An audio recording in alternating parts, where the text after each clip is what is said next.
Hello and welcome into Fantasy Focus. It is Monday, October 16th. Today's show is presented by Geico. Switch to Geico, see all the ways that you could save. Is that right? Siri just said hi as well. Oh, Siri did. All right. Well, what's up? Hi from Siri. On the show today, it is Siri, Field, Mike, and Daniel. Really excited to make a Week 6 recap show here for you guys. A lot of fun. So much stuff happened here in Week 6. We haven't even gotten to Monday Night Football. We'll get to that at the tail end of the show. But unfortunately, guys, we're going to have a lot of injury news in this one. It seems to be a theme so far with these couple of weeks where it's we want to have a lot of fun and be excited, but we're always starting because there's been a handful of injuries that have happened over the week. Well, first of all, you just like busted in here at the last second. Yeah, just before the show. You were wiping off your brow before you came in because you were sweating running down here. I actually thought like you were hurt as well, or you were on the injured list, maybe with a crushed soul after that Gabe Davis performance last night. Right to the heart from Mike Clay. I was waiting for it. It did not take very long, so I did. Of course not. I'm coming out firing. I'm ready. We'll get into this. No, Gabe Davis unfortunately did not say, get into it with that yellow jacket. All right. I'm not going to put that belt on because it's going to break my neck. Don't button the belt or don't Velcro the belt. The vest, because that shirt you're wearing is awesome. Yeah, it's a Dan Campbell shirt. Dan Campbell. Yeah. Look at that. Dan Campbell there. When you said Happy Monday, you should have said Happy Victory Monday. Well, I didn't. I mean, it's only Victory Monday for some of us, Field, so I didn't want to get into that. Well, that changed quickly. Let's move on to injuries. All right. Seriously, we got a really big show. Big recap for everybody here.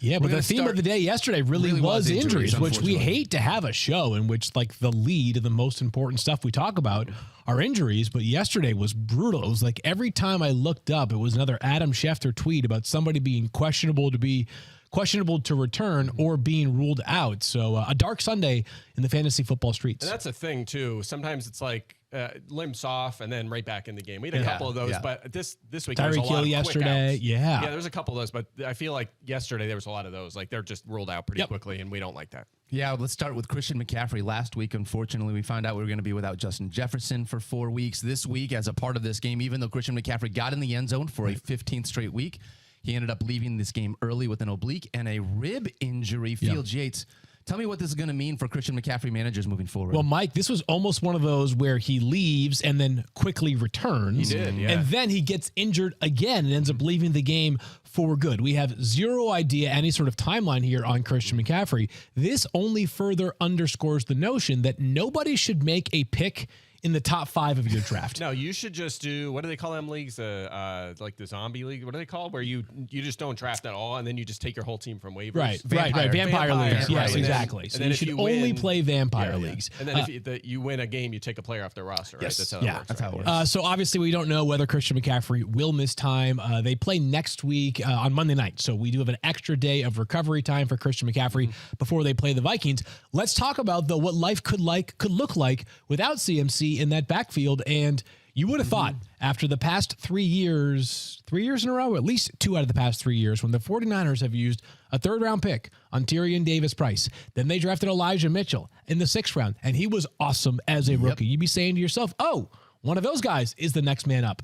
And instead, the answer is neither of those players. A lot of question marks. If Christian McCaffrey is out next week, and there's a long ways to go before we get to that point, Jordan Mason might be one of the most important names to know on waivers for the rest of this week, as Mason has been good over the past couple of weeks, found the end zone in week 5, was fine again yesterday, Mike. How much of a split, though, was it between him and Elijah Mitchell? Yeah, 15 snaps for Mason in this game, 5 carries, 0 targets. Elijah Mitchell had 7 snaps, 2 carries, 0 targets. Tyrion Davis-Price was inactive for this one. Yeah. You're right. Usually, and again, earlier this season, even if Elijah Mitchell was healthy, he was getting the bulk of the number 2 work. He would have been the answer here for sure, no question about it. And he still might be. He still might be the guy. Yes. Perhaps he was just kind of ramped up, and this one was kind of limited. But that's the problem: is we don't know for sure. We don't know if Mason is established now as a 2 because they're thinking Mitchell's just not reliable. He keeps getting injured. Whether it's his fault, it's not his fault, but we just can't count on him right now. So Mason's going to be the 2, or is Mitchell now fully healthy and he'll be the 2 next week? So this is a tough one. They also play Minnesota, who's been good against running backs. So I hate to say it, but probably a situation to avoid unless we get some clarity on who Here's the the two is going problem. to be. I don't. We have 6 teams on a bye next week, and we have already classified like 5 backfields as a situation to avoid. We're avoiding Arizona. Like we can, by the end of the season, it's going to be like play Austin Ekeler, and that's it. Yeah, I was Play gonna the use, Dolphins. I was going to use the Cardinals as an example, though. Here we go. Amari DiMercado. I think what you have to do is pronounce it in a very Italian way. DiMercado. There you go, right? There it is. It'll make you focus in on the name a little bit more. That worked. Amari DiMercado. Oh, that was so much better. Yeah. That was so much better. Well, anyway, we said avoid that situation, and if you did, good for you, because he played a lot of snaps, but it was mostly pass blocking and running routes. He was. I get third in points line for those touches. in my league, so it actually wasn't that was bad of a great day. for you then. Yeah. It was great for you. But again, same kind of situation. There's a lot of question marks. One could pan out if you're desperate for a flex. Maybe you throw Mason or Mitchell in there, but they could rotate 3 guys in just like the Cardinals did. It would have been nice if we could have used Deebo Samuel in the situation as a runner, but he also got banged up on Sunday. Unfortunately, left One pass pretty route. early. Yeah. Left with a shoulder injury, so that also throws some question marks into this because he's a guy I could see getting some touches if CMC is out, but we got to see what's going on with him as well. I've got a Niners heavy fantasy team that every week I go into it thinking to myself, you know what? This could be a day, right? We could have ourselves a monster afternoon. Then yesterday, my Kittle and Debo stack in that lineup amassed like 1 catch for Not 1 great. yard Yeah. total. It I'm was like, bad oh enough my with the God, Browns defense being the best defense in the They're NFL, but on top of that, terrific. all the injuries as well. And bad weather obviously impacted that game as well. It's a shoulder injury for Deebo Samuel. Again, no initial timeline for Samuel. We don't know whether he'll play next Monday night or not. We have already seen life without Deebo Samuel, not just last year, but earlier in this season as well. One thing I think I've come to find out about these 49ers pass catchers, though, is that just because one of them is unavailable, it doesn't necessarily mean that the other, and I'm talking about the big 3, Brandon Ayuk, Deebo Samuel, and George Kittle, if one of them is out, it does not automatically mean that the other 2 are going to have huge days. They will probably be considered lineup locks for our purposes, but if we have learned something over the past 1 year and 6 games, it's that one being out does not automatically qualify for boom weeks for the other 2. Yeah, I agree with you. We saw Ray McLeod step into that Samuel role yesterday. Only 2 targets in the game, not going to be a fantasy option, even with 6 teams on a bye. All right, let's talk about some quarterbacks because unfortunately we have a few of those guys that got banged up as well. Starting with Justin Fields, who left the game with a hand injury. We found out it was a dislocated thumb. Was trying to be able to hold on to the football. Didn't feel like there was enough grip to come back in the game, and so we finished out the game with an undrafted free agent rookie. If there was Tyson Bagent from Shepherd University. I've never even heard of Shepherd University. West Virginia. Okay, so there we go.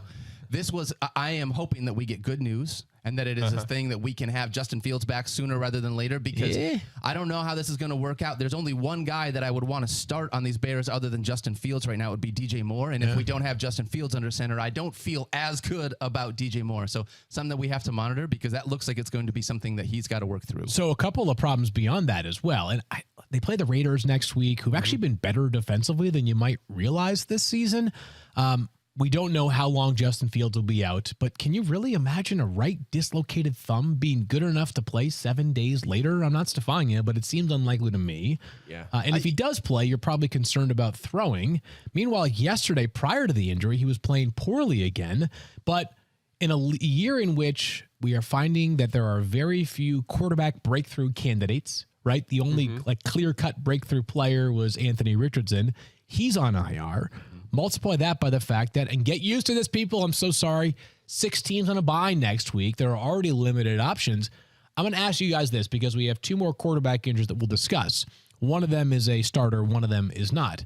Is there anybody that when you go look at the waiver wire right now, you say for yourself, going into week 7, I would legitimately vouch for this player to be added on waivers who's available in more than 50% of leagues? Names to consider include Desmond Ridder, Sam Howell, Baker Mayfield.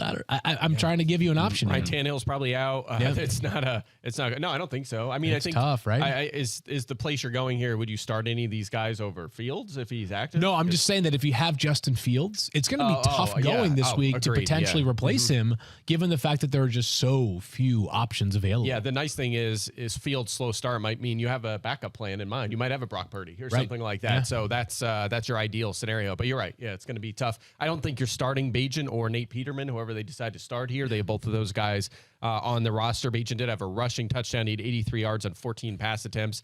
That's going to be a tough one. He's probably the guy that's going to be ranked like 24th in our rankings out of 26 this week. So I don't think the Bears are where you want to look for a replacement. Yeah, he's a very solid athlete. It's a great story. He had a great training camp. I met him at the Senior Bowl. He's a terrific kid, but this is an undrafted free agent playing in an offense that's already, kind of stuck in the mud so far. Guys, unfortunately, Trevor Lawrence also got hurt with a knee injury. We found out this morning he avoided serious injury, which is what we're looking for, trying to wait and see whether or not he's going to be available for us this week. But they play on Thursday.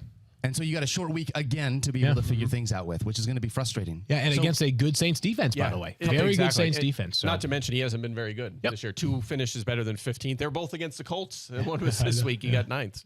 And we also had Ryan Tannehill that got hurt with an ankle injury, which looked like not great. This whole Titans team just looks not good other than 2-4 going into their bye, so it's not going to matter either way next week. I think the question coming out of the bye is if Tannehill's out for a prolonged period of time, whether it's Will Levis or Malik Willis. Malik Willis was the number 2 and played yesterday morning. Can you feel good at all about starting DeAndre Hopkins, who has yet to find the end zone this season? More on D-Hop later, but Mike, I feel like this Titans offense is the definition of molasses right now. Yeah, it's been rough. Derrick Henry did have a couple nice runs, so he's hanging in there as a viable fringe RB1. Otherwise, it's been rough. I will say this, Hopkins' target share has been massive. Yesterday was his worst game for sure in that department, so I think he's still going to be a guy that we feel comfortable starting. But you're right. It's just this Titans offense is rough, and who knows what Tannehill's situation is. I just hope if he does miss time, we get a look at Will Levis. Yeah, I want to see Will Levis. Part of me is like queasy about that happening just because of the fact that he hasn't. I would like to see him as well. I actually thought Will was a pretty good prospect coming out of Kentucky last year. I just feel like the progress made during the preseason, at least based off of public comments from the team, suggested it might be a while before we see him. Yeah, well, I don't think Malik Willis is the answer after what we saw yesterday. But what was it? Sacks. Yes, you had this like 4 sacks in like how many dropbacks? Like 14. Well, let's see. He had 5 pass attempts and he had 4 sacks in the game. That's unreal. Yeah, it was, if you watched it, it was like bad kind of sacks too. Yes, bad. Last one, we didn't have a lot of time to talk about this, unfortunately. David Montgomery got hurt, left with a ribs injury. X-rays were negative, waiting on an MRI today. The Lions already played without Jahmyr Gibbs yesterday, so pride of Kutztown University, Craig Reynolds came in and held down that running back spot. And this is a thing we got to figure out. We've not heard yet on David Montgomery if he's expected to miss more time, but knowing that Jahmyr Gibbs already missed last game, if you needed to go out and grab somebody, the guy who laid the block of the week, Craig Reynolds, maybe someone you could look at here. That's blue collar work from Central Pennsylvania. Yeah, baby. That is right there. Yeah, Craig Reynolds would be the priority waiver ad. We're going to start him for sure if Montgomery and Jahmyr Gibbs are out. Hopefully, Gibbs is able to play. If he does, he's the guy. Remember, when Montgomery was out, he handled a bulk of the carries. I believe he had 15 carries. And we saw a big dip in his targets that week, but he was still on the field for the same amount of pass plays as he is normally, so I think he'll have a big game. Startable, but a tough matchup next week against the Baltimore Ravens. Yeah, it was tough. Great game on the schedule. Well, so, but hopefully, fingers crossed on David Montgomery and all these injuries. All right, Field, we're going to pay some bills here. Tell me about our friends over at Geico. Home, auto, prize, sports, memorabilia. Whatever you need to protect, Geico can help get you covered. And with the award-winning Geico mobile app, you can get 24/7 claim support and on-the-go policy access. It's easy to Geico. Go to geico.com today. For the ones who get it done, Grainger offers high-quality supplies and solutions for every industry, as well as access to product specialists who have the knowledge and experience to answer your toughest questions. Plus, their commitment to being your safety partner can help you keep your facilities safe and your people safer. Call or click Grainger.com or just stop by. All right, back here on Fantasy Focus, Field Yates, Mike Clay, and Daniel Dopp making our way through the Week 6 recap. Yeah, guys, baby. Field, last week I asked you, we found out no Devon Achane. I think at this point we did not know he was going to go on IR. I had asked you, if we find out that Devon Achane is going to miss substantial time, would Raheem Mostert be a top 10 running back for you for the rest of the season? Now, a week removed from that conversation, after Mostert put up 17 carries for 115 yards and 2 more touchdowns and 3 receptions for 17 yards and another receiving touchdown, Is he a top 10 running back the rest of the way, or does the Jeff Wilson situation give you a little bit of pause? He's on pace for like 30 touchdowns. 33. Unbelievable. 33 touchdowns. I'm sorry, a little less than 33. But yeah, we are now 1/3 of the way through the season in terms of weeks, a little bit more than that in terms of games played. But even with Jeff Wilson returning, unless somehow, and this seems unlikely to me given how well Raheem Mostert has played, Raheem Mostert is going to be ranked inside the top 10 running backs until Devon Achane returns. This offense is just ridiculous right now. They have over 15 rushing and over 15 receiving touchdowns this season. That's the second team to ever do that through the first 6 games. Mostert is 31. How is this happening right now?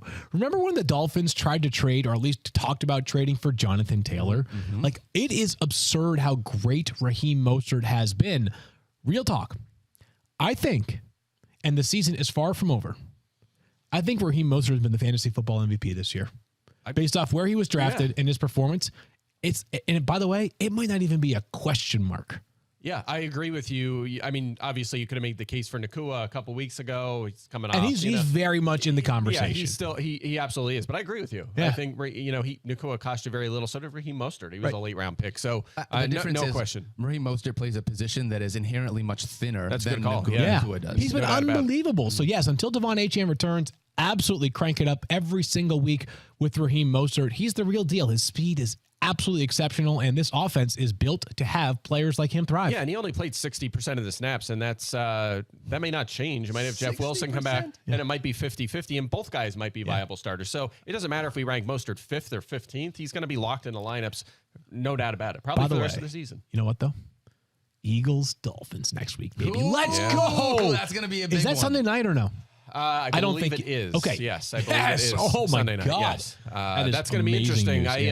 I'm not feeling great about the Eagles' chances, to be honest, after the way they've been playing talk a little bit more about really that quick, later. Jalen Hurts, we mentioned this before the show. He has more interceptions this season than he had all of last year, including the playoffs. I know, it's amazing. 4 yesterday. Yeah, they lost because of the 4-0 turnover differential. It was rough. Mike, do you know if Tyreek Hill is officially on pace for 2,000 yards? 2,300, I believe. 2,300. Yeah. Okay, Seems so he is in fact doing it. So he's a must start every week. There's not a whole lot to say about Tyreek Hill other than the fact that if you watch these Dolphins games, you understand just how ridiculous this player is. Yeah, wide receiver 1 right now with Justin Jefferson out. But even if Jefferson were playing now, you'd still rank him as if you did a draft for the rest of the season right now. Now that Christian McCaffrey is hurt, and I'm not trying to redraft for the rest of the season every single week. I know we did it just a couple of weeks ago, but if you started from scratch right now, Tyreek Hill would be the first player taken in fantasy. Yeah, with everyone else, considering injuries. And even if Justin Jefferson were healthy, though, I still think Tyreek Hill would go ahead of him. Over a healthy McCaffrey? Well, McCaffrey, I'd say, if Jefferson were healthy, Hill would still go over him. The uncertainty, so I'm playing both games now, right? Like I'm allowing McCaffrey to be injured in this scenario, but I'm not allowing Justin Jefferson to be. You put in 2 instead of 1. How dare you? I know. But yeah, he's been unbelievable. And by the way, like when you watch it, you're just sort of like, huh? Like how is this? Like he's had 2 average games this year. Right? Like we need to go back and rewatch the Bills and the Patriots games and figure out what they did. Or like I think Tre'Davious White got hurt during that game, right? Yeah, I think so. So is Tre'Davious White, are Tre'Davious White and Christian Gonzalez the Darrell Revis and Deion Sanders of 2023? No, Hill hasn't had many good games against New England, right? I mean, Bill Belichick is famous for stopping number ones. I mean, he did it to Devontae Adams yesterday. Yeah. So that it could be as simple as that. But yeah, some teams just seem to have an answer. I thought you said number ones. What? Wow. Devontae Adams is a number 1 wide receiver? Yeah, he is. First 4 weeks of the season, he sure was. Yeah. Maybe not the last 2 weeks. Yeah, I mean, we'll get to that, right? We're going to talk about that here in a few. Yeah, we will. All right. But I'll sit on that one. So but by the way, if not Tyreek Hill or Christian McCaffrey or Justin Jefferson going first overall in fantasy for the rest of the season, I know who it would be. Adam Thielen. Thielen, baby. What is going on right now, Mike? Here's what happens. The older players, Mostert and Thielen. That's where you want to have. Okay, once a player turns 28, a running back turns 28. Once a receiver turns 30, you want them. That's when you got to jump in. That's what I've been saying all year. Mike Clay, who earlier this offseason was joking about whether Adam Thielen was collecting Social Security yet or not. Have you seen his numbers since week 2? Yeah, like the crazy part about Adam Thielen is that he had 2 catches for 12 yards in week 1. And you're sort of like, yeah, told you so. Adam Thielen, Wash City, right? Washed, Panthers offense is not going to be very good this year. Since week 2, Adam Thielen has 47 catches. It's the most in the NFL. he has more fantasy points than any other wide receiver in the entire NFL. Over his past 4 games, he has 11 catches, and exactly 11 catches, by the way, in 3 of the past 4. He is absolutely mashing right now, and the formula is great. First of all, like, the guy still gets open all the time. Second of all, because he's not, like, it almost works in his favor that he's not Tyreek Hill level of speed, because teams aren't worried about Adam Thielen doing damage down the field. So they're like, fine, if you want to meticulously carve up our defense with like 12 to 15-yard gains to Adam Thielen, have at it. Do it. Do your thing, right? Like, this formula could sustain going forward because they have nobody else to throw the football to. They're always behind, and I just don't think the defenses fear over-the-top shots to Adam Thielen enough. They're going to all of a sudden start playing 2 safeties way back and try to, or, you know, like, they're going to start, you know, pretending like Adam Thielen is going to be a 75-yard, you know, play threat. Like, they're just going to let him do his thing. Yeah, I'm with you. Great. And by the way, I mentioned Mostert and Thielen. They're number 1 and 2 in fantasy points since week 2. Mostert's 1. Thielen is right. Both over 30 years old. There's always many bizarre things that happen every fantasy season. That's the best. And that might be the story so far this year. By the way, Carolina on a bye, unfortunately. So old man Thielen gets some time to rest and come back strong here. That's what I was just going to say. This is one of those things where like fantasy has been so ridiculous through the first 6 weeks. It's like, hey, how many times, if I said to you, Adam Thielen is going to have 3 more games of 25 or more fantasy points than Patrick Mahomes 6 weeks into the season, you would be like, that doesn't make any sense. Patrick Mahomes is good as a superstar. He's the best wide receiver or the best quarterback in the game. However, Adam Thielen out here doing the Lord's work for everybody, because if you grabbed him on your probably off of waivers, to be honest, he probably wasn't even drafted. Late round pick, probably. Depending on league size. Yeah, it's just too bad that in Minnesota, Justin Jefferson was holding him back. Yes, getting to his full potential. You know, it's just ridiculous. That's a good. Speaking of Minnesota, Mike, good transition there. Without Justin Jefferson, we were looking to see what are these pass catchers going to look like. We had high expectations for both Jordan Addison and KJ Osborne, and I wanted to know if Kirk Cousins was going to be impacted by the loss of Justin Jefferson. But when you talk about these, sure looked like it. Sure did. And these pass catchers field, we got Jordan Addison in the end zone. Jordan Addison is your guy, but nobody stepped up here to the point where it was like, okay, we're going to have this guy establish themselves as the target while Justin Jefferson is out. It sort of felt like it was just a little bit of everybody. Yeah, so it was a little bit of everybody for sure. I'm pulling this up because I had it earlier and I've already forgotten it somehow because I'm an old man. That doesn't make sense. Kirk Cousins had 31 passing attempts yesterday, which if you're saying to yourself, is that a lot? Is that a few? Well, if you look back at his prior game logs, first 3 weeks of the season, 44, 50. Then he had 19 in that game against Carolina. Carolina, obviously, a bad offense. And then 47 last week against the Chiefs. Yeah, he was number 1 in pass attempts and completions and coming touchdowns into the season, before that game. For the season coming into the game yesterday. So just 31 attempts for Kirk Cousins. That explains a bit of it as well. Yeah. They scored on defense. It was a backup quarterback in Chicago they were playing against. Yep. Yeah, they had that game in control the whole way. Yep. So I wonder if next Monday night, when they play the 49ers, who have this outstanding defense, if it'll look a little bit more normal and a little bit more reflective of what we think this Vikings offense usually is. That being said, I think these two players kind of aligned in terms of their utilization of how we thought they would be, right? They're going to be the 2 clear wide receivers that you're going to want to have in your fantasy lineups if you are starting a Viking. And Addison's a really talented player who probably is a better bet to find the end zone because he's done that quite frequently so far this season. 4 of 6 games. Yeah, they both had 97% route participation, so they sat out 1 pass play, both of them. They both had 5 targets, which isn't a big number. But again, you're right. There's going to be there's going to be a lot of games where Minnesota throws the ball a lot more. They're both going to be fine. So Addison, the preferred fantasy option, but Osborne, despite the fact that he hasn't had a 12.5-point game yet this season, is still a flex option. And this week, he's a wide receiver 3 because, again, there are 6 teams on a bye, unfortunately. Pain. Last thing on the Vikings. Do you know who is settling in so nicely right now? Alexander Mattison. Yeah. He, by the way, saw a massive workload yesterday. Yeah, he did. And what was our conversation about Mattison coming into the season? He's a totally reasonable low-end RB2. Yep. And that's exactly what he's been. He's not going to be a superstar in terms of consistent big play production, but he's seeing a ton of touches and usually scoring, it feels like, between like 12 and 15 fantasy points. Yeah, when Cam Akers got there, the gap in snaps got a little closer. And then yesterday it widened back up. Madison, if you look at expected fantasy points versus actual, has the widest gap in the NFL. So he's leaving a lot on the table. I don't know if it's really his fault. They have 0 rushing touchdowns, and he's really good after contact, so I don't know that it's his fault, but as long as he keeps getting the volume, he's going to be a fantasy starter. And it's not just we're not just talking about carries, right? I love that he got 7 targets in the passing game yesterday, which is fantastic in spite of everything. So hopefully better days are going to be ahead for these Minnesota Vikings. Obviously, like you guys talked about, You game don't mean script that. in this one. The Vikings fans, and as a fantasy manager, I do want some better days ahead. That doesn't mean I want wins, Field. Okay, got I it. want Fair better enough. days ahead. Well, it's going to be tough next Monday night against the Niners. That would be a very tough one. All right, let's move ahead and talk about the Los Angeles Rams. Yeah, baby. We finally got Cooper Kupp back last week, and guess what? He looked like Cooper Kupp. It looked like he didn't miss any time whatsoever. Fast forward 1 week. He looked just like Cooper Kupp again this week. Got into the end zone as well. The real question here for me is not what is Cooper Kupp going to look like. It's how is this continued split between Cooper Kupp and Puka Nacua going to look? Yeah, well, check this out. 2 games since Cooper Kupp returned. Here's the targets. 22 or a 39% target share for Cooper Kupp. Massive. Puka Nacua, 19, only 3 behind at 34%. 34 is like an elite number 1 receiver share, and he's getting that with Cooper Kupp. So no one else on the team has more than 6 targets. They got rid of Van Jefferson. Kyron Williams, I mean, we're going to talk about him in a second. He's been phased out of the passing game. They are focusing in the targets on those 2 players. Good matchup next week against the Steelers. I think Nacua will bounce back. I still feel good about him as a fringe wide receiver 1. Yeah, I think the difference that you can attribute to Cooper Kupp and Puka Nacua over the past couple of weeks is I hate to say anything negative about the kid because he is awesome. As we said, He's been great. He's on the podium in terms of fantasy MVP so far this season. Is that he's Cooper bleeping Kupp. Yeah. And he's one of like the 3 most talented wide receivers on planet Earth, right? The guy is just an absolute alien right now. He missed 4 games to begin the season.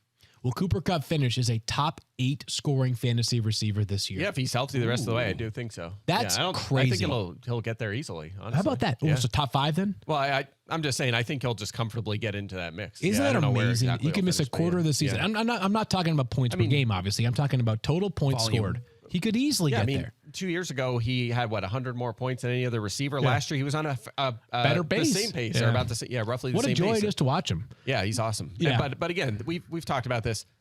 McVay's offense can support 2 top 10 receivers. We've seen it before, and that's what they're going to do going forward, I believe. I still think that this is that moment where you had your first down week from Puka Nacua that I might want to test the nerve of the Nacua manager to be like, hey, look you saw Cooper Kupp's Kupp back, coming it's back. over. It's over. It's Kyron over. Williams getting all this. That's exactly what I would be Dude, doing just like, to see you if I should be could like, get him. is he like, was he a system player? Like he's a 5th round pick. He can't even run.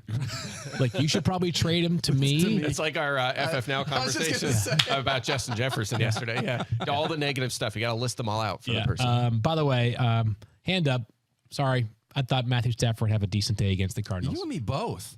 Bad You one. and me both. Blech. What we are we going to get into this? We talked about this morning. We were texting like as soon as we woke up about how this was like the worst week of the year for fantasy. Let's do it real quick right now because we have a little bit of time here. But I asked Mike, I was like, of course Mike would not only know the answer, but be the person. I asked him, do we have any way to tabulate how many fantasy points are scored across the board, every single player, every single game by week?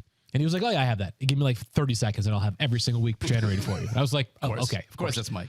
And the talking point was that, remember on Friday's show when I was lamenting how poor Patrick Mahomes has been and how he's going to end up being another outside the top 10 finish for this week. Mike was like, no. He will be outside the top 10 quarterback. All right. There was no question at that time. Absent Justin Herbert and Easton Stick and Trey Lance and Cooper Rush and Dak Prescott finding a way to outscore Patrick Mahomes tonight, he's going to finish at worst as QB7. It was a terrible week. Yeah. So you have pointed this out that we are pacing, and we do have 1 game left, and obviously we had 2 teams on a bye this week, so only 15 total games. But on a points per game basis, we are pacing for the lowest week in terms of total points scored in fantasy for the entire season so far. Easily. Wow. I think it was last week there was about 2,400 points, and there was 4 teams on a bye. This week there's 2 teams on a bye, and we're at 2,000. So a huge drop off. 148.5 per game so far. So that's a low number. Again, do the math on my. Not that I'm an abacus, but.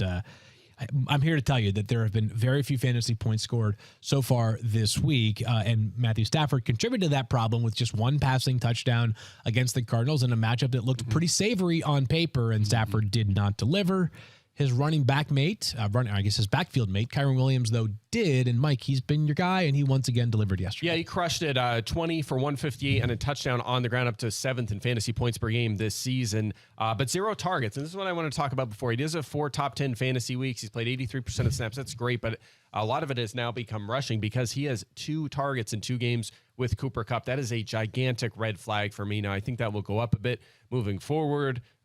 You don't play that many snaps as a running back and get 1 target a game. Right. But that concerns me. We don't want to get to a point where this is like, Deontay Foreman, like Derrick Henry, sort of. I feel like I was going to say, like, it's better than Foreman, right? It's like, it's not quite Derrick Henry because obviously 1 per game would be. Yeah, I guess that would be Derrick really Henry. Yeah, but it's a minor concern. I think it will be better though. I mean, McVay's offenses aren't known for targeting the running back a lot, but we need to get back up to like a 12% target share. If we get that, he'll be fine. But I'm a little nervous about that because he's not going to put up $158 every week. He has 4 games with, I believe, under 50 rushing yards. So if he's a down rushing game and gets 1 target, it's going to be a problem. So we need to figure that out. I've got this team where I've been riding Zach Moss and Kyron Williams. Nice. And I feel like I'm just like dancing this extremely, like I'm on a tightrope right now. And I'm like, I think at some point the bubble is going to burst with these 2 players, but I'm not going to stop starting them until that bubble bursts. I hear you, and I think about the same thing, but I feel like that about every running back pretty much. It's like Joe Mixon feels that way too. Yeah. It's everyone. It's like they're gonna get hurt or they're gonna lose their job. It's just a running back position is just bad. All right. For the most part, it's just. I want to take that, Mike, and I want to move that forward because we got 2 running backfields that I want to talk about that you kind of led into there. I don't know if you did that on purpose, but we're talking about the Houston Texans. One of the things about the Texans, I'm sure you did on purpose. The Texans, when we talk about them this year, it's all about CJ Stroud and these pass catchers. Yeah. He looks fantastic. He's come in as a rookie and done things that I was not expecting him to do as a rookie here for the Houston Texans, by the way. This is not like a team that he walked into that was like a late first-round pick that was already Joe set Burrow up. with all those wide receivers in place, right, when he got there. Different. Yeah. The question, though, for me is not any of that because he's already looked good. We've talked about those things. It's about the running backs. Mike, you Dameon into this Pierce one. was supposed to be really good. We were supposed to be excited about Dameon Pierce. And now, at least in this game, we saw Devin Singletary decide he was not going to go away. Are we looking at more of a committee in Houston than we thought we were going to see? Yeah, apparently we may have seen a changing of the guard in this one. Devin Singletary is one of the most underrated running backs in the NFL. He's been so reliable, was really good in Buffalo, but we've seen that they just don't like to feature running backs. In fact, especially in the passing game. James Cook barely outsnapped Latavius Murray last game, but don't remind me. Or last night. So now he goes to Houston, and he didn't play much early on, but he's starting to take over. Maybe he played 31 snaps in this game. Dameon Pierce played 21, so perhaps a changing of the guard. Wow. It wasn't like just garbage time or late in the game. It was throughout the game. Yeah. Singletary was leading this backfield. Pierce's 0 top 12 fantasy weeks, 3 of 40 or worse. He was already struggling, and now Singletary's out snapping him. They split carries. Singletary had 2 targets. Pierce had 0. Mike Boone actually played 10 snaps. Yeah. For an offense that's breaking out this year and looks really good, to get almost nothing out of their running back situation, especially out of Pierce, who seemed last year like he was going to be a fringe RB1 maybe. He was into that conversation, and then he goes into year 2. The offense is better. It's all falling apart quickly. So Pierce is not startable. You know what this is? Is last year when we were talking about the Dameon Pierce hype train in the preseason, you kept supplying us with like very logical and salient data points about how very few day 3 picks have actually become like legit long-term fantasy starters. And then during the season, it was kind of like, oh, crap. Well, when you're getting playing 20 the touches, long game, baby. Mike was playing the long game. He was pointing it out. I mean, seriously, it's yet another day 3. Like, there are very few of them that have consistently churned out fantasy points. Yeah, and the argument there was like, well, now running backs aren't as valued as high, so they fall. But you know what? No, they don't. If there's a superstar talent at running back, they go in the top 10 if you're Bijan Robinson. Or Najee Harris was viewed that way, and he got picked in the first round. The list goes on and on. He was a 4th-round pick. You know who that reminds me of now that you say that is Michael Carter. Same thing, 4th-round pick. He was hyped up. He had a decent rookie year. Everyone was in on Michael Carter, and we overvalued him in like early best ball drafts that year. And then what they do? They said, well, he pushed just a 4th-round pick. We don't view him as a difference maker. We're going to take this Breece Hall kid in the 2nd round, and that he might be a difference maker. Yeah, that's why I either draft running backs in the 1st or 2nd round, or I wait for the undrafted free agents like Austin Ekeler or Jalen Warren or guys like that. When you say are you talking about when you're playing Madden? No, I just think if I were to put together a franchise, like as a GM of an NFL team, that's what I personally would do. Well, that's what the savviest of teams seem to be doing, right? I mean, Kansas City and Philly were in the Super Bowl last year. Where, they didn't invest really anything into that. This doesn't make sense. sense to me, though. Like this Texans team, like you just said, this Texans team is looking way better than we expected. This offense is performing really well with C.J. Stroud. You would think that uptick by having that quarterback would offer these running backs a little bit more value, a little bit more room to be able to do the things they do. You'd say defenses are like not stacking the box, right? Because they want to account for C.J. Stroud's proficiency. It's a good call, Daniel. Interesting. It's weird, but yeah. So let's I will count on Mike's projection for Dameon Pierce being quite a bit lower this week, and we'll see whether Dameon Pierce even cracks the top 25 of running backs in Week 7 rankings. They are in a bye, so so then he probably won't. Yeah, I still think if Singletary's on waivers, he's a guy to grab for your bench right now in case he does just cement himself as the 1A or the 1 there. Pierce is, I think he's still tough to drop because he has the raw talent and this offense is good. And if he reestablishes himself after the bye, there could be flex value, maybe RB2 value. There's still some hope. Tough to drop, but not a roster lock in 10 teamers. I don't think he is a guy you have to keep. Bye next week, and then they get the Carolina Panthers after the bye. So hopefully that can be a fix Texans could be 4-3. So that would be real the nice. Texans and Raiders could be 4-3 upcoming pretty soon.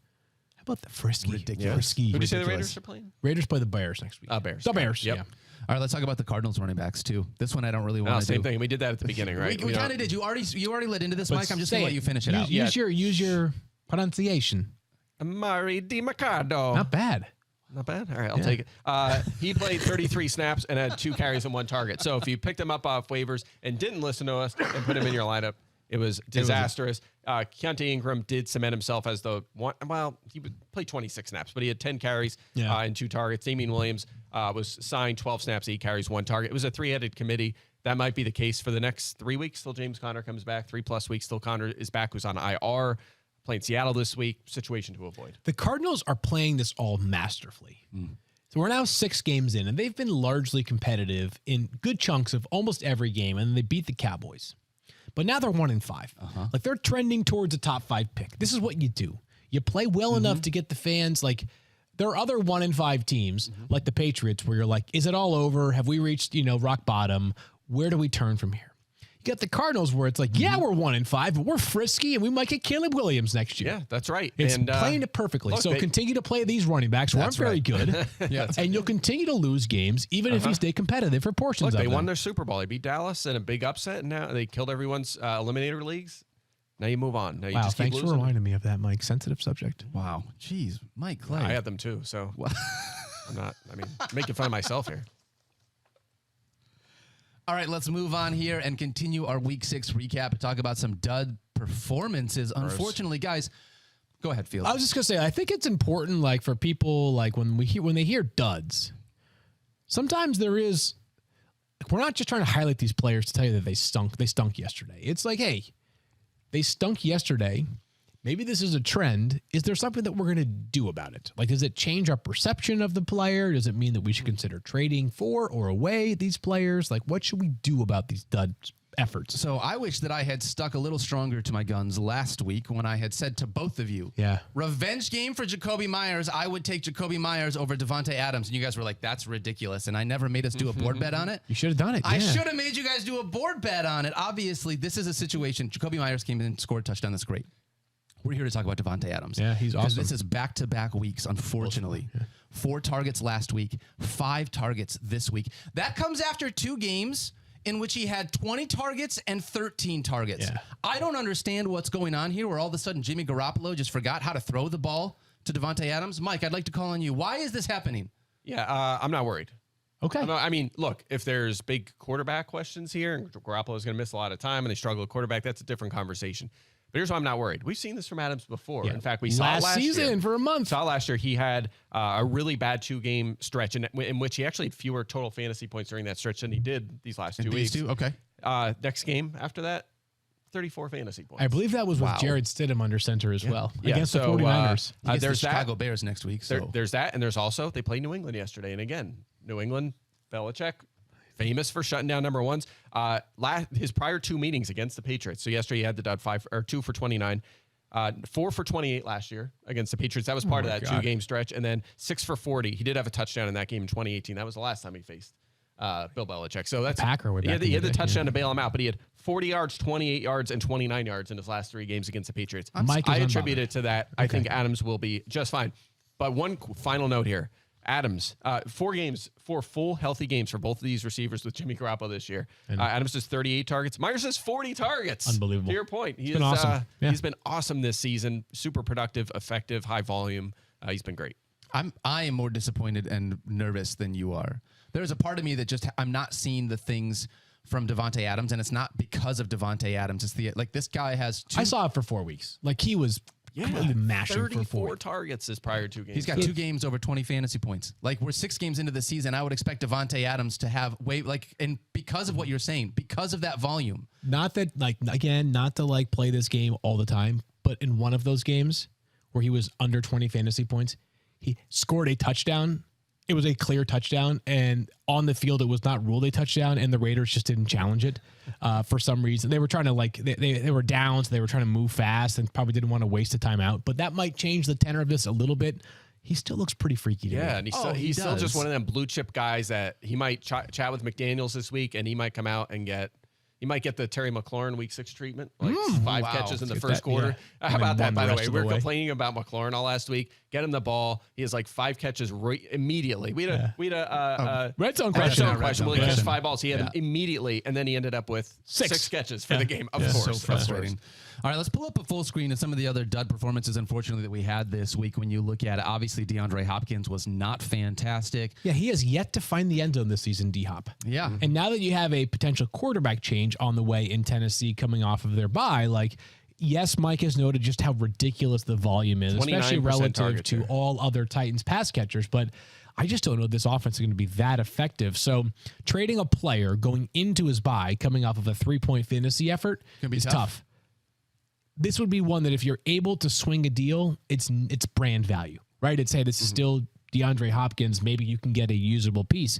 I think the most concerning player on this list, though, by far, for those that missed it, Davante Adams, T. Higgins, DeAndre Hopkins, Calvin Ridley is T. Higgins. Yet another dud yesterday in which he saw a reasonable target share. Are you going to tell me that this is all okay, Mike? Well, he's played 3 full games. He's at least 7 targets in all of them. The thing is, he only played half the snaps in this game. Tyler Boyd played ahead of him. We've seen these games from the Bengals before, infamously last year, where he would be active and where you all start him, and he doesn't play at all. And he was clearly limited in this game. They go into a bye this week, by the way, as well. Yeah, so same deal. It's going to be tough to trade him. I think he'll come off the bye better. Assuming he's actually healthy and actually plays all the snaps like he normally does. When he's been healthy, he has gotten the volume. But you're right. He had the rough start with the whole Bengals offense, but the targets have been there when he's been healthy. I think better days ahead. Let's hope better days are ahead for all of these wide receivers. It would be nice to have them all reliably in our starting lineups. Nothing's reliable anymore. All right, let's talk about the Atlanta Falcons. Because, by the way, yes, I just want to say this really quickly. In case you watched Score Report this week, hopefully you did, and you sat DeAndre Hopkins like I told you to do. Right. Because if you watched it, you saw that he made the sit list. I think I was the only guy outside the top 25 on DeAndre Hopkins this week. So, again, anything else you want to brag about? Okay. Well, I had Jacoby Myers over Davante Adams. Keep going. Did you rank him ahead of Adams? I had... Lions winning in Tampa Bay. Gabe Davis. That one did not work out. Yep. Hey, every once in a while you get a nice call, but I was worried about this one. I actually was more worried about, for me, Calvin Ridley than I was about T. Higgins, because T. Higgins, I still feel like dealing with that rib injury. Obviously, dealing with it's a pain management kind of a thing. So Calvin Ridley, I've been disappointed because I just expected more from him this year. But anyways, let's move on and talk about these pass catchers from the Atlanta Falcons. Yeah, the high-flying, pass-heavy superstar, back-to-back never doubted you for a minute Falcons offense. Yeah, back-to-back 300-plus passing yard efforts from Desmond Ridder. Look, we never called for Taylor Heineke, okay? We're always on your side, Desmond. No, I mean, I never called for Taylor Heineke after the first half yesterday. Because during the first half, I was definitely calling for him throughout the entirety of it. You had Field... not Kyle Pitts as your long shot, but Jonnu Smith. Dude, I'm going back to that well every single week. And I would keep doing it, seriously. So, I'll start with Jonnu Smith just to pay that off, and then we'll go to Kyle Pitts. This is what I don't understand about it. We will take any tight end with a pulse and add him to our rosters and play him. And yet Jonnu Smith has had a pulse for a month, and he's available in 87% of leagues. He should be rostered in every league. He has been red hot. Found the end zone again yesterday. And by the way, even prior to this liftoff from the Falcons passing offense, he was seeing a real target share. So go grab Jonnu Smith. He is a startable tight end. He once again found the end zone yesterday, 13.6 fantasy points. And how about our guy, Kyle Pitts? It's good to see him take off yesterday. And I guess here's the deal. We've talked about Kyle Pitts a lot. At some point, we recently decided that like maybe it's time to just like pass the responsibility to somebody else when it comes to Kyle Pitts talk. But you just see it every once in a while, and you're reminded of why you've been so bullish. A 22-year-old with that kind of freaky athletic ability. Do you think, though, here's the question that I think people who have Kyle Pitts or Jonnu Smith or anybody else are asking. Trade him now, immediately.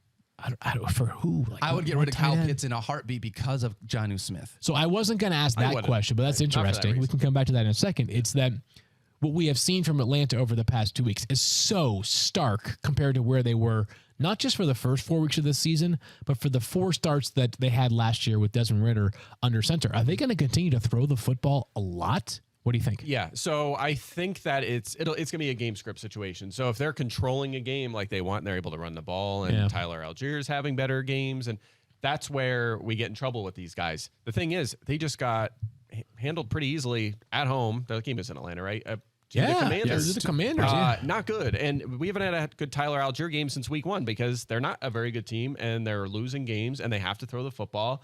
I know they're like around 500, but they're just not. They're not holding leads against teams, and that's where you get in trouble. So it's probably going to be like keep an eye on the opponent sort of thing. Although, again, this was a game where you thought that might happen, and it didn't. They trailed the whole way. So also, they are straight up calling a more balanced offense this year as opposed to years past. So I think there's reason for hope that Pitts will continue at least as a fringe tight end 1, a startable tight end 1. And I think the same thing for Jonnu Smith because they don't have a number 2 receiver. They're phasing Mac Hollins out now. Kadarius Hodge is playing ahead of him. They brought in Van Jefferson. They're rotating that spot. So it's Drake London and Bijan Robinson, and then it's the 2 tight ends. They have like a 40% combined target share this season. So it's not like a normal team. They're basically slot receivers now. And I don't expect that to change going forward. Also, you don't expect Van Jefferson to become a part of this passing game. I mean, I think he might take well, they gave up very little. I think he'll take the 2 job, and I think that'll help a little bit, but I don't think he's going to get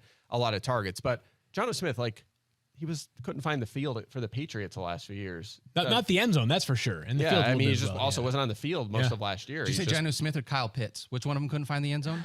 Neither. Both, yeah. Okay. All right. But it's just unreal. Arthur Smith and Jonnu Smith just have this connection. That's why I feel differently than you guys do about Kyle Pitts. But if you have him, I have him in a bunch of leagues. Okay, but that's the problem. Is that I get you in the sense that it's probably not going to stay this hot going forward. The problem is, unless you have Jonnu Smith waiting in the wings to replace him with. Literally can. You just told me. Okay, he's available in 75% of leagues. He was started. It's now 75%.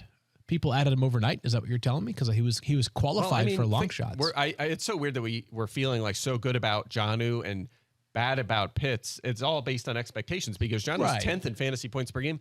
Pitts is 12th. Yeah. They're right next to each other. One more good Pitts game and he's out of them. I was going to say, so yeah. One more good Pitts game. What Falcons team have you been watching where you're I'm going to hold my breath for one more good Kyle Pitts game? But you're talking of Jonnu Smith. He's 2 spots ahead of him in points per game. Yeah, how ridiculous is that we're even having that conversation? That freaking Jonnu Smith, who sucks, that you just said how bad he has been, is better than 22-year-old Kyle Pitts, who we continue to have this thing for, this affinity. I'm saying they're both top 15 tight ends right now. And what Daniel is saying, and I hear him, so I actually think I can see both sides of your arguments. It's not like Kyle Pitts has been decidedly worse than Jonnu Smith, but what you are suggesting is if you can trade Kyle Pitts for a starter somewhere else and subsequently add Jonnu Smith. This is the time to do it because you could not do it before. So you can do this. So what you're saying, you can replace Kyle Pitts in your lineup with Jonnu Smith, plus upgrade somewhere else by trading Kyle Pitts for a wide receiver or running back. I don't know what you're going to get for Pitts at this point, but fair enough. Hey, man, for a guy that's so good, the idea we don't know what we can get for him, he must not be able to be very good if we can't get anything for him. I'm saying the perception doesn't always align with reality. So what about the reality on Drake London? Let me ask you about that because we've been arguing about the tight ends. Is this a situation where he, at least as a wide receiver, is going to continue to get volume here with Desmond Ridder? So I think whatever Mike just said about what your belief is and what the game script will be will project most clearly onto Drake London. I know the Desmond Ridder stands today will tell you it's not the day because he throws for over 300 yards yesterday. He also had 3 picks. A couple of them were very, very bad. Remember for a while when we talked about how if Denver could just get a quarterback, how great that team would be? We should have waited on that take until we talk about the Falcons because, man, I have zero doubt. And I think Jerry Jeudy has since shown that he is maybe not this blue chip prospect as a wide receiver. Drake London is, man. He is so dang good. Like, if you put a Drake May, Caleb Williams player under center for them, which they're not going to be anywhere close enough to the top of the draft to pick one of those players. But gosh, these guys with the quarterback upgrade would absolutely mash. They're so good. They're so talented. Yeah, because London's starting to produce with Desmond Ridder under center. 20 targets during his last 2 games, a touchdown or at least 78+ yards in 4 of his last 5 games. So he's starting to produce. And this is more like what I expected, where it's, like last year, I told you in the final month of the season, he had a ton of volume and was very productive in fantasy with Desmond Ridder under center. So we just have to keep this high target share going. I have him ranked 36 this week against the Buccaneers, and that's with 6 teams on a bye. So I'm not going over the top, but it's at least enough where you could start him and feel comfortable. Mike's already done his rankings. The show started at 11. Well, early. I mean, they're not cemented. The projections in yet, have been run. Yeah, exactly. That's like a rough estimate of where he's going to be. I think we should end here on the Falcons in just that, like, for as great as Bijan Robinson is, at what point am I unable to say I just want a little bit more? You're Like, never have we not reached allowed that to say point? that. A week after he had a career high 8 targets. Yeah. I need more. No, I agree with you. So like I think it's more like it's less about like the output. It's more like you're watching the game, 1st and goal from the 5, and it's like, oh, Tyler Algiers on the field once again, right? And Algiers a fine player. We don't need to relist the credentials from last season, but like Bijan, he's special. Like, I think talent-wise, he's certainly already established himself in my eyes as one of the 3 best running backs in the entire NFL. Yeah. And you just want a little more. Talent-wise, for sure. 13 fantasy points yesterday. You just want a bit more. Yeah, he's been under 50 rushing yards and 13 or fewer fantasy points in 3 of his last 4 games. We just haven't had those big games, but still, just a hair under 18 touches per game this season. Honestly, based on their commentary, I don't think it's going to go up. No, I don't think so either. I think it's going to hang around that very number. much part of the plan here. I'm just saying, you just wish you got a little bit more from Bijan because, man, is he fun to watch. Yeah. Before we're talking about Monday Night Football, and we have a little bit of extra time here, I do think it will be a responsibility of ours to hit on the Colts backfield yesterday because obviously game 2 with Jonathan Taylor, we were all kind of wondering, like, when is the Jonathan Taylor takeover going to occur? It did not occur yesterday, as once again, Zach Moss outscored Jonathan Taylor. Zach Moss found the end zone, and I believe it was a 50-50 split in terms of carries yesterday, total touches as well. So snaps, yeah. What do you think? You think it's a week away, 2 weeks away, 3 weeks away? I think this is going reasonably how we expect. I mean, we thought Taylor more last week, but after we saw what happened where Taylor was limited to 10 carries, then we projected it like we think it's going to be closer, maybe a lean toward Taylor, and it was leaning toward Taylor. Now, Moss scored the touchdown, but Taylor at one point, like near halftime, was leading the Colts in rushing and receiving. So he was doing pretty good. I think it makes sense. Like Taylor came up now, 2nd game back, it's even. Now he's going to be up to like maybe 60-40, maybe 65-35. I think that's probably where it caps out. So I think next game it'll be a little bit more of a gap. Taylor takes control. You said you think it caps out around the 65-35. So there's always going to be room for Zach Moss within this offense. But he's not going to be fully phased but out. 35 would have to be a hard time for him to crack a lineup. In this offense, that's still a lot for Taylor. He'll Even be fine. so, it's less about, for me, it's less about Zach Moss and more about how there's less ceiling for Jonathan Taylor if he's still going to be on the field 35% of the time. Yeah, I hear you, but there's also just so many bad rushing attacks and so few feature backs too. Yeah. So get with Zach all Moss to these Arizona. I was just going to say that. Can we trade him? That'd be yeah, I was going to say Baltimore, but I mean I'm sure he's happy just fine to keep keep playing in this highly productive run offense and then maybe pays off in free agency next year. But yeah, I think better days for Taylor. Again, he got off to a good start in this game. He's just going to take on more of a workload. At worst, I think he'll be a back-end RB1 in the near future. Okay. I hope you're right because we want to be able to have Jonathan Taylor out in our fantasy lineups. I hope so. Not scoring 11.5 fantasy points. I would like to get more from that for Jonathan Taylor. So, all right, let's close out Fantasy Focus here with a preview of our Monday Night Football game. Field Yates, Mike Clay, Daniel Dopp talking Cowboys and Chargers. Kellen Moore Bowl. Here's what I'm. good I call. didn't even think about that. I like that one, huh? I was not aware of that. What I'm most excited about, well, I was aware of it now that you say it, it's obvious, but I wasn't thinking about it. I want to see Austin Ekeler. Yay! Just like every Let's single go. one of us, we want to see what he's going to look like finally back out for these Chargers. I'm excited to be able to see him out there. How high did you have him? Like, what was he? Was he top 3 running back? I think top 5? I think RB2, but I'm laughing because I'm thinking about last week how we were having this conversation about CMC versus Ekeler before the season. Everyone was like, oh, see, CMC was the right pick because Ekeler got hurt. And now Austin Eckler's going to have a huge game tonight. It's going to be like, see, Ekeler was the right pick over. We told you guys. Meanwhile, Raheem Mostert's in the corner like, it should have been me. I know. One get jabronis. Him and his like 8th round, 10th round ADP. I had him as RB2 going into the week. Obviously, feel great about Austin Ekeler, who Stefania has made clear she expects him to look like Austin Ekeler tonight as well. The big question mark for me with Austin Ekeler tonight is just how much passing game utilization does he get.